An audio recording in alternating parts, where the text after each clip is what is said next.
22-ci əsr kanalının bugünkü buraxılışında hər birinizi xoş gördük dəyərli izləyicilər.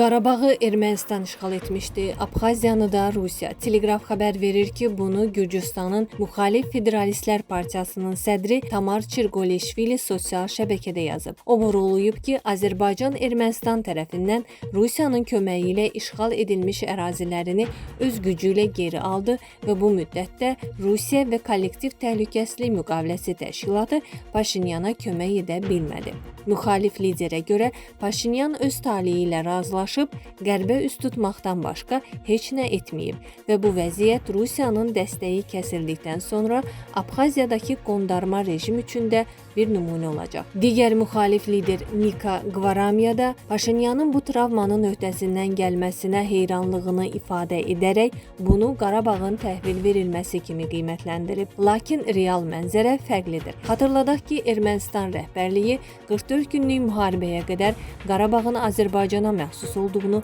heç vaxt qəbul etməmişdi. Müharibə isə Paşinyanın təxribatçı bəyanatlarına və 30 illik işğala qarşı Azərbaycanın haqlı reaksiyası idi. Nəticədə rəsmi Bakı diplomatik prosesdən yayınan Ermənistanın işğalına son qoyaraq öz ərazi bütövlüyünü bərpa etdi. O zaman Kollektiv Təhlükəsizlik Müqaviləsi Təşkilatı və Rusiyanın müharibəyə birbaşa müdaxilə etməməsi döyüşlərin Azərbaycan ərazisində getməsi ilə bağlı olsa da, Moskva Ermənistana pərdə arxası hərbi dəstəyini davam etdirirdi. Ermənistanın daxilində isə siyasi arenada gərginlik fərqli bir müstəviyə keçib. Baş nazir Nikol Paşinyan tərəfindən Armen Qriqoryanın yerinə Milli Təhlükəsizlik Şurasının yeni katibi təyin edilən Alen Simonyan vəzifəyə gələn kimi müxalifətə qarşı sərt bəyanatlarla çıxış edib. Simonyan sabiq prezident Robert Köçəryan və Rusiyalı oliqarx Samvel Karapetyanı, eləcə də onların tərəfdarlarını sosial media hesabından açıq şəkildə hədələyib.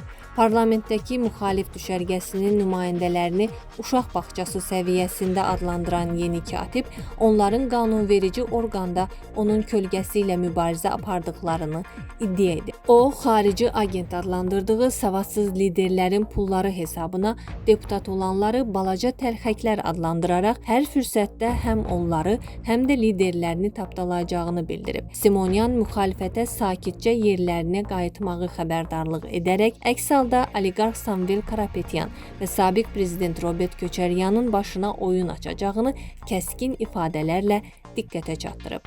İrəvandakı bu daxili qarşıdurma fonunda Gürcüstanın sabiq prezidenti Mixail Saakashvili ölkəsinin tamamilə Rusiyanın nəzarətinə keçməsi barədə həyəcan təbili çalır. Saakashvili iddia edir ki, separatçı Abxaziya və Cənubi Osetiya bölgələrinə Rusiya tərəfindən yanacaq tədarükünün artırılması böyük hadisələrin anonsudur. Onun sözlərinə görə hakimiyyətdəki İvanişvili Ukrayna müharibəsi fonunda sanksiyalardan yayınmaqla öz sərvətini artırıb və indi Moskvanın göndərdiyi kapitulyasiya müqavilələrini imzalamağa hazırlaşır. Rusiya prezidenti administrasiyasının rəhbər müavini Sergey Kriyenkonun kurasiya etdiyi bu prosesin yaxın həftələrdə baş nazir Kobaxidzenin Moskva səfəri ilə rəsmiləşəcəyini deyən Saakashvili Gürcü xalqını və müxalifəti təcili səfərbər olmağa çağırır. Bütün bu regional gərginliklərin əhatəsində isə Türkiyə prezidenti Rəcəb Tayyip Erdoğan qlobal təhlükəsizlik və iqtisadiyyata təsir edəcək mühüm bəyanatlar verib. İlk növbədə dünya üzrə neft daşımalarının dayanmaması üçün Hörmüz boğazının gəmilərin hərəkəti üçün tezliklə və ödənişsiz şəkildə açılmasının vacibliyini bildirən Erdoğan, İranın da bu məsələdə eyni mövqedə olduğunu vurğulayıb. Eyni zamanda Türkiyə lideri bəyan edib ki, Türkiyə, Səudiyyə Ərəbistanı və Pakistan arasında imzalanmış hərbi pakt NATO-nun birgə müdafiəni nəzərdə tutan məşhur 5-ci maddəsinə bənzər bir bəndi əhatə edir. Bu sazişə əsasən 3 ölkədən hər hansı birinə qarşı edilən istənilən hücum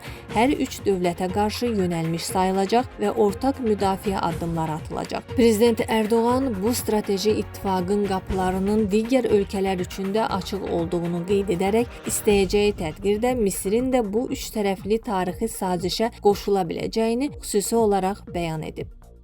Dəyərli izləyicilər, ölkə və dünya gündəmi ilə bağlı xəbərlər təqdim etməyə davam edəcəyik. Öz fikirlərinizi şərh bölümündə qeyd etməyi unutmayın. Sağlıqla qalın.